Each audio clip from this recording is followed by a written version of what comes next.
Id-difiża tal-allegat mandant fil-qtil ta' Daphne Caruana Galizia qalet li recordings ta' Melvin Toma juruh f'dawl differenti.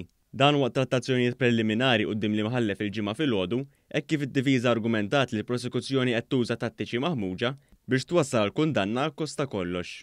Hawnhekk id-difiża għamlet referenza għal mod ta' kif id-difiża mhux qed tingħata aċċess għall-informazzjoni importanti fosthom stqarrijiet mogħtija lill-pulizija minn persuni li mistennija jitilgħu jixhdu. Id-difiża tenniet li trid li l-ġuri fil-konfront ta' Fenech jibda biss wara li tintemm il-kawża kostituzzjonali li kien ressaq Fenech wara li l-imħallef Edwina Grima ma rrikużax ruħha. Raġel ta' 37 sena mill-Libja u li huwa l-kap eżekuttiv tal-Mellieħa Holiday Center ġie akkużat li kiser 22 liġi relatati mas-saħħa u sigurtà fuq il-post tax-xogħol. Huwa ġie akkużat flimkien ma' żewġ kuntratturi oħra li ħadmu fuq ir-rinnovazzjonijiet fiċ-ċentru fl-2020, hekk kif allegatament xi ħaddiema ġew esposti għall-asbestos mingħajr ma ttieħdu l-miżuri meħtieġa.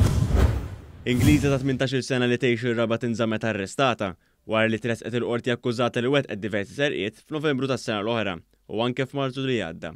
Fil-qorti nstema li minn kameras tas-sigurtà f'kumpless tal-ħwienet f'Taslima l-imputata deret tisraq xi ħwejjeġ minn 3 ħwienet. Intqal ukoll li tfajla kellha x'taqsam ukoll ma' transazzjonijiet qarrieqa marbutin mal-kumpanija ta' cryptocurrency li ma' transazzjonijiet swew lill-kumpanija mal-10,000 euro. Komplit il-kumpilazzjoni tal-evidenza kontra Glenn Farrugia, il-kuntrattur li allegatament ħalla lil wieħed mill-ħaddiema tiegħu f'ġemp ta' triq wara li waqa' żewġ sulari. Fil-qorti d-difiża sostniet li l-akkużat prova jgħin lill-allegat vittma u tax tifhem li l-imputat ipprova jagħmel telefonata mill-mowbel tal-istess ħaddiem. Għalhekk se jiġdu xi persuni minn kumpanija tat-telekomunikazzjoni.